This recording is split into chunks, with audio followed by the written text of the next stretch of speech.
এবং আমাদের প্রাণপ্রিয় গ্রামবাসী সবাইকে ঈদ মুবারক। আবারও আপনাদের কাছে অনেকদিন পর দাঁড়াইতে পারছি, আমার খুব ভালো লাগতেছে।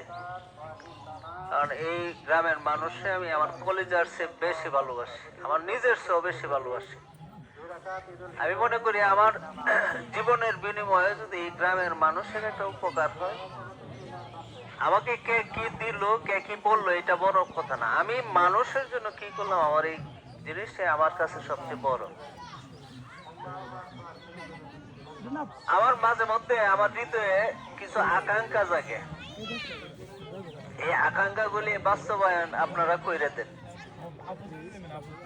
বিভিন্ন রাস্তাঘাট বলেন, মসজিদ বলেন, ঈদগাহ বলেন, এই আকাঙ্ক্ষা গুলি মূলত আপনারা পূরণ করছেন। যেমন ঈদগার ব্যাপারে